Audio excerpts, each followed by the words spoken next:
Welcome everyone, my name is Faulkner. I'm the Online Event Coordinator for Staff Development for Educators, and I'd like to thank you for joining us today for Writing with Your Little Ones, K-2 with Kathy Griffin. Before we start, there are a few things you should know. To allow for Kathy to be heard clearly, attendee microphones are muted. Please use the questions box on your screen to ask questions for the Q&A period throughout the presentation.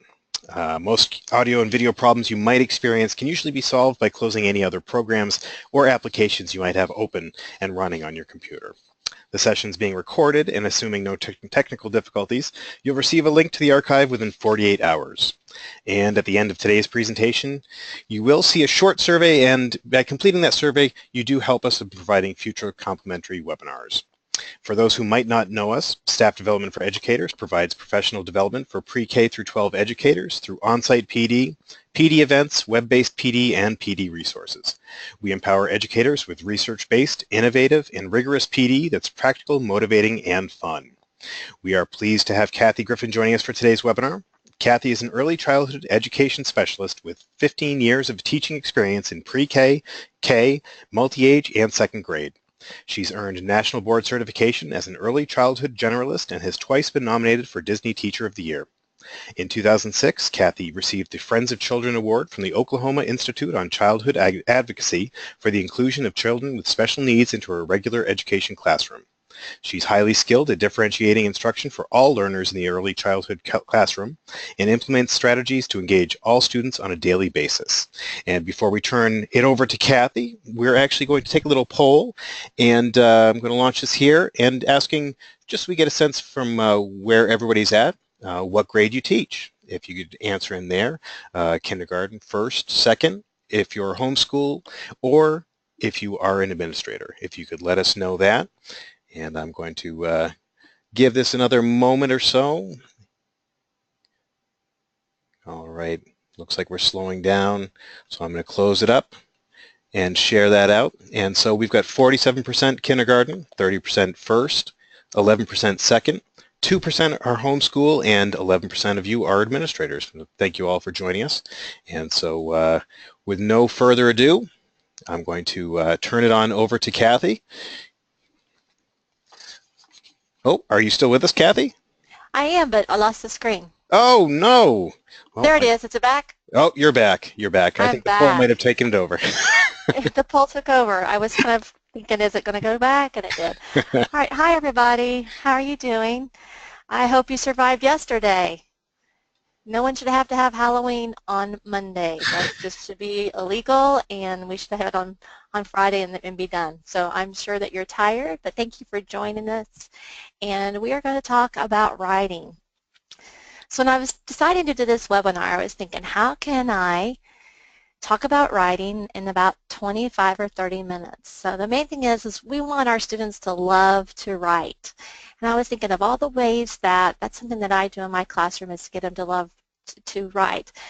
When I first started being a teacher, I was really afraid to teach writing. It was one of my things that I just didn't think that I could keep their attention on the floor. And we know that we could all hold our hands up right now and snap, and we would see how long of an attention span that we would have. And if you were a kindergarten teacher, you would get 1 snap, and first grade 2 snaps, and second grade 3 snaps. That's their attention span. So I thought, well, how can I keep their attention when I'm teaching writing? And what I found is I was very fortunate.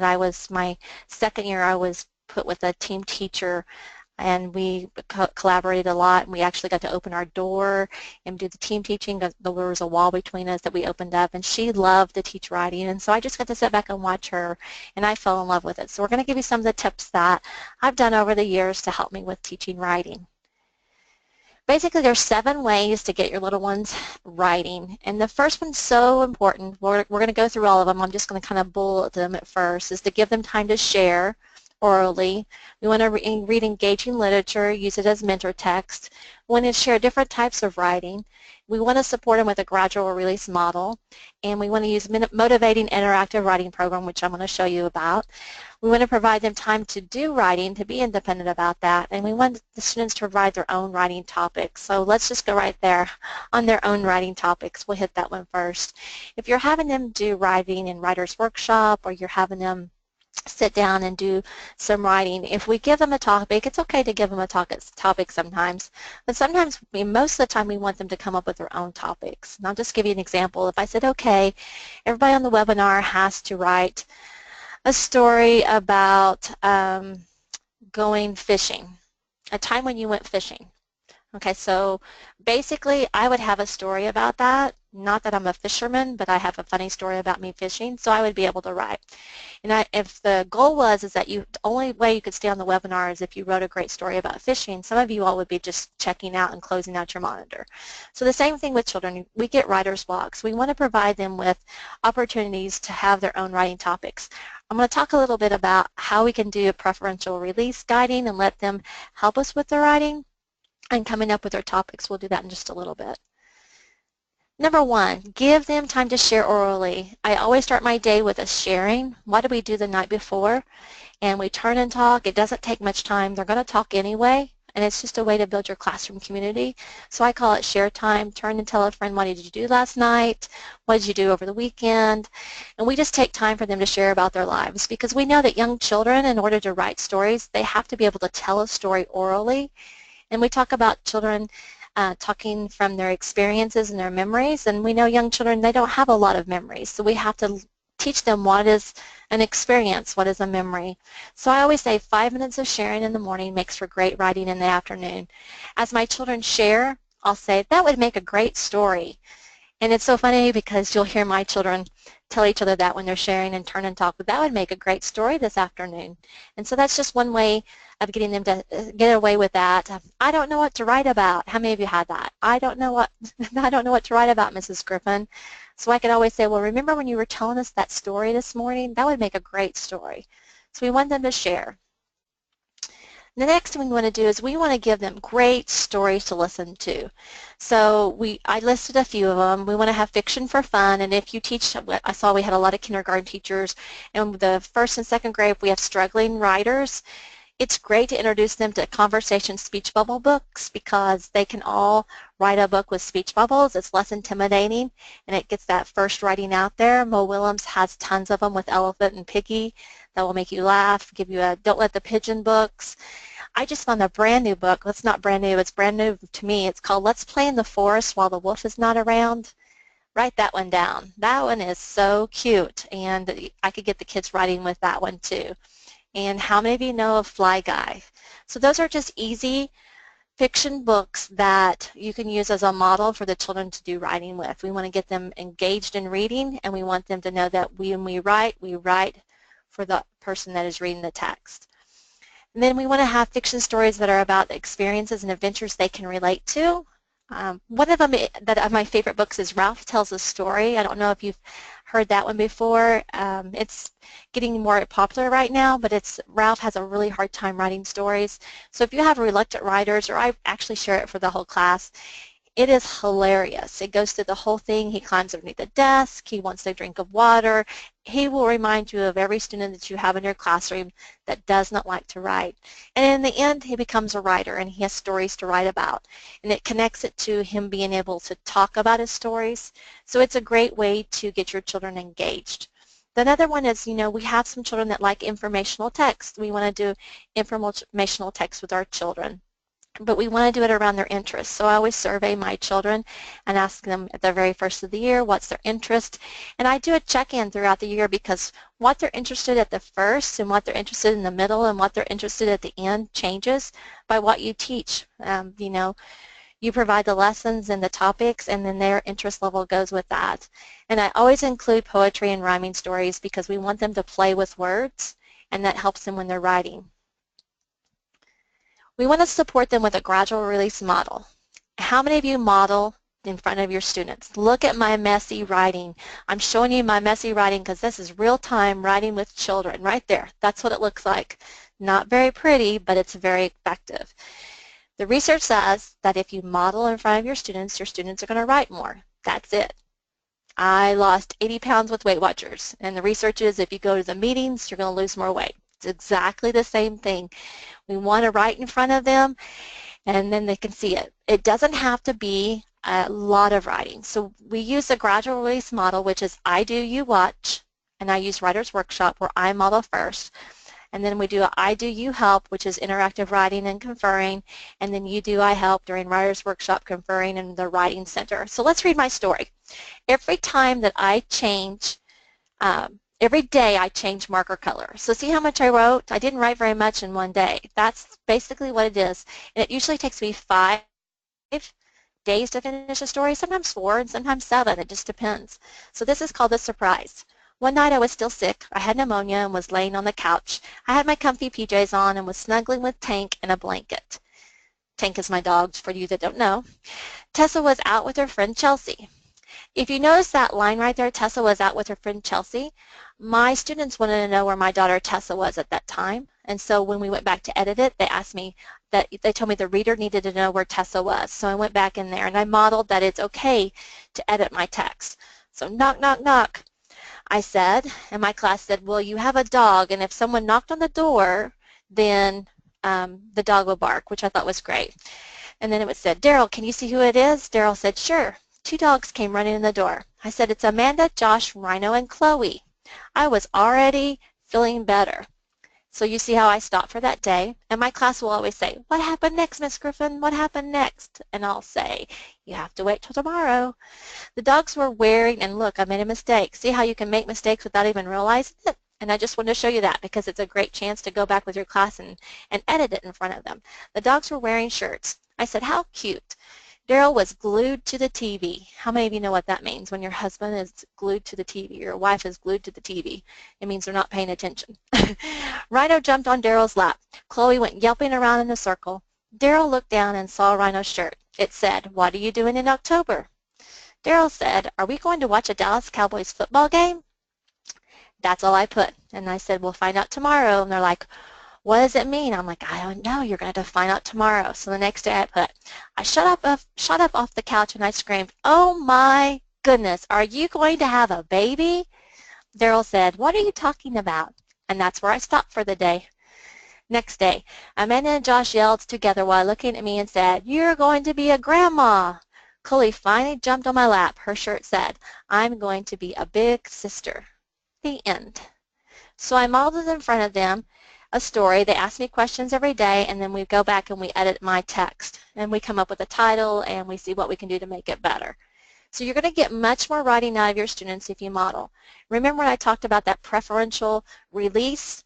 Whatever topic you're writing about, it's going to make them think of the same topic. Let's think about that. Have you ever written about when you got hurt or you broke your leg? Or I always tell the story about my daughter climbing in the storage building, slipping off and breaking her nose. And as soon as I finish that story and I write it, the children go back to the class and they're all writing about their owies and they're writing about, the time they got hurt. So I always say that that's, preferential guiding. We're giving them the topic. We're not saying you have to write about it, but a lot of them are going to go to that. And the 10% that don't, they have their own ideas about what to write about. Let's talk about those children that are fantasy writers. They write about fantasy all the time. Probably a lot of children are writing about Pokemon Go or something that's, Minecraft, something that what I call is like fantasy.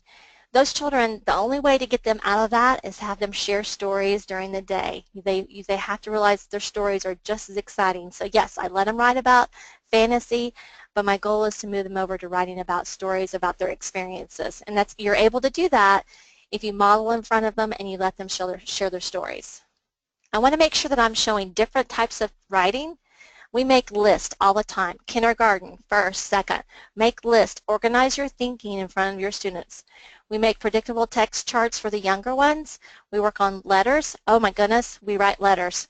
We write letters for thank yous, and we write letters when we've messed up. When we get that letter that says, or we get that message that our class was not behaving appropriately during the cafeteria time, I take that as an opportunity to model how to write a letter, and we apologize. And so we're like, dear, whatever the person's name is, we apologize for our behavior, we list what we're going to do, and so it's very authentic writing for the children.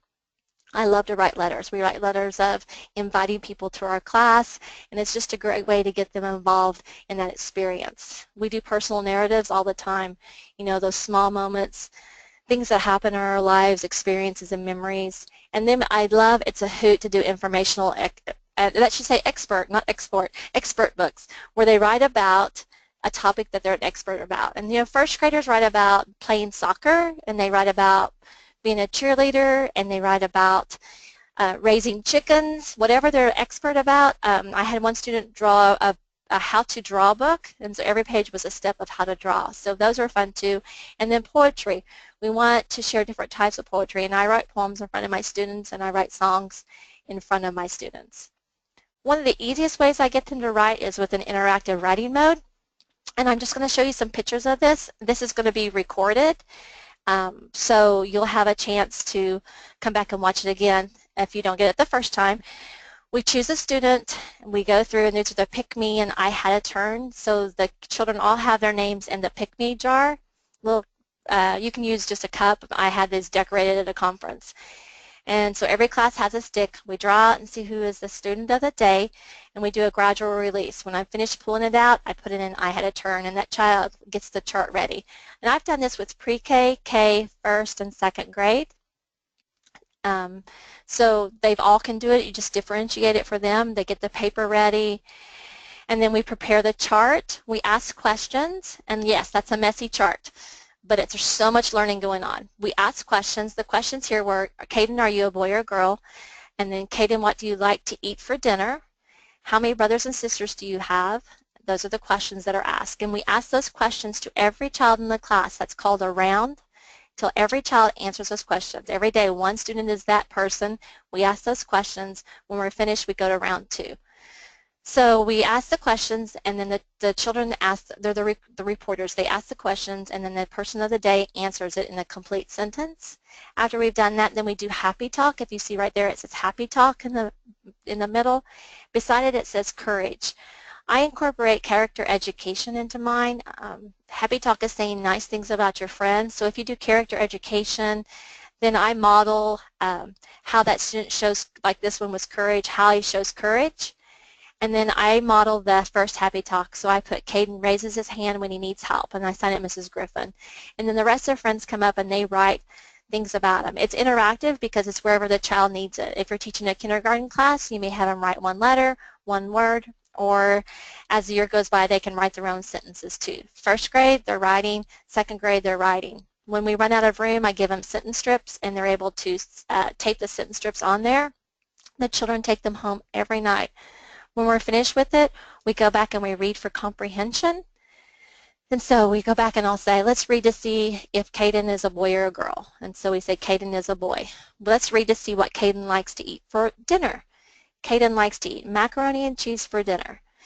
When we're finished with that, we cheer for the student. We cheer for the name, give me a C, give me an A, give me a D, give me an E, give me an N. The children repeat back, what does it spell? Caden. One more time, Caden, and then we clap for Caden. If as the year goes by, we'll say, give me a C, and the class will say, K. Give me an A, ah. As my first graders and second graders, they learn that it doesn't say ah, it says A. So I differentiate the skills according to what level they're at. When the chart is through, we play What Do You Notice? And I have some charts to show you what do you notice. And you can tell that I write the top, they write the bottom, making it interactive. So we take the words that we see, like boy, and we change the word. Can you change the word boy? And I write their answers to the side. It says joy, toy, ahoy. I took the word and said, can you change the word and someone said hand. Can you change the word for? And someone said store and pour. They'll go and they'll see, if you'll see the brothers, someone circled the word the because they see the in brothers. Under courage, someone has circled the G because the G doesn't say G, it says J, so they notice that. So we just play What Do You Notice? Here's some charts of young children signing the chart after we're finished. For kindergarten, I always say, if you agree with everything that we've said, sign your name. I model signing my name. And then as they get older, this is actually a pre-K student on the right, writing happy talk for the friend. So they all love to write, and they write at the size and level that they need to. Here's another one. We did that one. Okay, here's a kindergarten one. And like I said, you can modify it for whatever you want. You can see all the different rhyming words, where we're at in the year. Like we took the word look, and that's their answers. They'll tell me what words, how can we change the word look? How can we change Ethan, the Ann in Ethan, which they love to do. They're all writing happy talk. You can see down at the bottom they're playing with punctuation. How many of you have children that put spaces after every word, periods after every word, question marks after every word, exclamation parts after every word? They're just playing with print. I always say, pat yourself on the back, good readers. All right, this is one where a student was able to do it, and this is their chart. So we're looking at this and we're trying to say, what is the child doing? So the child is over there asking questions to her mom. She's writing it to her mom. So mom, how old are you? And she said, I am, and she did tell me she didn't know. She's like, I don't know how old my mom is, so I'm going to leave that blank. And what is her favorite color? What color is her hair? So she actually asks the questions and then answers them. At the very bottom, she does happy talk for her mom. You can see that she brought the chart to me. It says she is a fantastic mom. I wrote she is a fantastic mom, signed my name, and then the little girl wrote, I like to go shopping with her. My mom takes me to gymnastics. This is a kindergartner. So if you see, my mom took me to gymnastics, it's JIMNASICS, which is really good for gymnastics. And the friends, then she'll take it around and her friends will all write on their happy talk for the mom. This is a program that I have that I sell on Teachers Pay Teachers. It's for a whole year of this. If you want to, you don't need to. You can just make up your own questions for your students. And I just do it, it becomes a round. So that I have the same questions for, if I had 25 students, for 25 days I would have the same questions, put them back in, and then I would come up with new questions. I always put the questions around the sight words that we have to do it. That's why I come up with the questions in the first place on that, and it gives us something to write about. We want to make sure that we provide time for independent writing. Independent writing is crucial. We always say if we want them to be readers, then we want them to read, read, read. If we want them to be writers, we want them to write, write, write. So my children write during literacy centers, during math centers, and then for kindergarten, I have open centers where they have, they have Legos and Play-Doh and all the centers like that. I have a writing center. So basically I have a writing center all day long. And then I also do writer's workshop. So they're writing during writer's workshop. And they make stories for that. I have reader's response journals when I have the first and second graders that they write in, and you could have science journals. But basically writing is through the whole thing. Writing is huge. It's connected to them. They're able to take those sounds and break them apart and make words. So here we are at the writing center, writing away. And this is a kindergartner that is writing. I'm sure you can read it with me. It is spring. The birds are, what do you think the birds are doing? Yes, the birds are singing. I like spring because it is warm, not because it is a worm. So those are the different things that I have in the writing center. I'm a staple teacher and a tape teacher. I don't really use glue sticks. We just want them to write, write, write. Up in the right-hand corner is a picture of the children doing the interactive writing program for their friends. And then at the bottom is just sheets that I have over in the writing center for them to write. It's not their stories, but just write what they did. And I'm sure you can read the first one. I like my house. The second one, I'm going to give you about 1 minute to try to figure that out. What does that last one say on the right?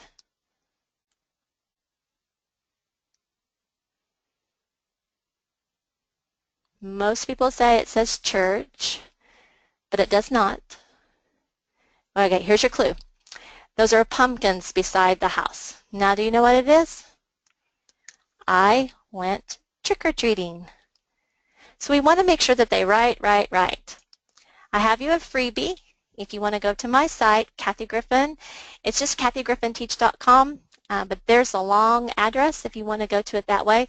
I'm a Google person or a search person, so if you went to kathygriffinteach.com and you typed in my search bar 5 senses, it would pull up this and it would give you something that you could use right now. and it's using the 5 senses to say what they see, what they can touch, what they can hear, what they can smell, and they've had lots of experiences so far. There's 2 different types of writing. There's writing with lines and then writing without lines to match the needs. If you're 2nd grade, I'm sure you want them writing on lines. And then kindergarten, we're here. So that's just a I Can See book in the fall by their 5 senses. I wanted you to have a freebie. All right, Faulkner, do you want to open it up to questions? Absolutely. Thank you, Kathy. And I'm just going to take a minute to let anybody who might have some questions they want to submit do that in that text box on their screen. And in the meantime, I'd like to offer everybody who has attended a 10% discount off SDPD resources, events, and on-site training by using the promo code W110116. And if I did that correctly, that is today's date with a W in front of it. And that's good for a month, so using that before December 1st. You might be interested in saving 10%, joining Kathy, who will be presenting at SDE's conference for 1st grade teachers, November 14th through 15th in Franklin, Tennessee. She'll be in Richmond, Virginia, December 5th through 6th, and at the Kindergarten Teachers Conference, and in Indiana at the SDE Early Literacy Conference for Pre-K through 3rd teachers in Indianapolis, January 30th through 31st. And that code is also good for additional events that Kathy will be at through the beginning of spring. And to see events in your area, visit us at sde.com/events. And keep in mind that you can bring Kathy on-site to your school or your district for customized training that meets your unique needs. And for more information about PD events, training, or resources, give us a shout at 877-388-2054 or visit us at sde.com. And of course, we'd like to invite you to follow us via social media. You can find SDE on Facebook, Twitter, and Pinterest under the username SDE4Educators with the number 4. And Kathy's Twitter handle is @KathyGriffinTeach. And you can visit her blog as well, as she said before, at www.KathyGriffinTeach.com. And I want to say thank you for your patience. Let's get to these questions before we run out of time. Carrie was asking, how do you support students with significant fine motor needs, non-writers, during interactive writing tasks? I will help them model. I'll write a letter and have them trace over it. And then the nice thing about doing interactive writing is they do their words. So if they're non-writers, then I take their thoughts and write for them. If they need help with tracing, or I try to make sure that they can get in there and do one. I use markers a lot. I don't know if you noticed that. I use the smelly markers. It's much easier to grasp a marker than it is a pencil, and so I'm able to do it that way. So I either trace over it or have them write one letter. I'll model it on like a sentence strip, the stroke, like one line down. If the child could just write one line down, just straight down, then I would finish it. So if it was a B, straight line down, and if I had to finish the B, I would finish it out that way. I'd do my best to get them in there and incorporate all the children in my classroom. The nice thing is that they can all verbally say it too. Okay, and we have another question. Kathy, are there any books that you've written or other materials that you've authored? If the things that I've done, I have some things on Teachers Pay Teachers, but that's the main thing that I have is my interactive writing that I showed them there. Would that be accessible through the blog or through your website too? The interactive writing, I do write about interactive writing on my blog. That's a great point to put up. It is. So They would just go to my blog and put in their interactive writing, and it would pull it up. Another thing on it. And Kathy, actually, we have another question. They were wondering what was it that they should search for on your blog again to get that resource? 5 senses. 5 senses. 5 senses, or put fall 5 senses. I just did it myself to make sure that it would pull up, and it pulled right up. Okay. So fall 5 senses, we'll get there. And I'm actually going to chat that out to everybody too. So I just chatted out the link to the blog and with the term that people search for. So I'll leave that up for the next 30 seconds on here. And in case we have any last ones, it looks like we've answered all the questions that came through, Kathy. So what we will do is I will make sure that we post the link to the directions to the blog along with the 5 senses information on the SDE website along with the archive when that does get up there. And I want to thank Kathy for joining us today. I hope everybody enjoyed today's presentation and that, as Kathy said, everybody's recovering from the day of candy, or today's day of sugar rush, and that everybody has a great rest of the day and rest of the week. Thanks, everybody. Bye-bye. Happy writing.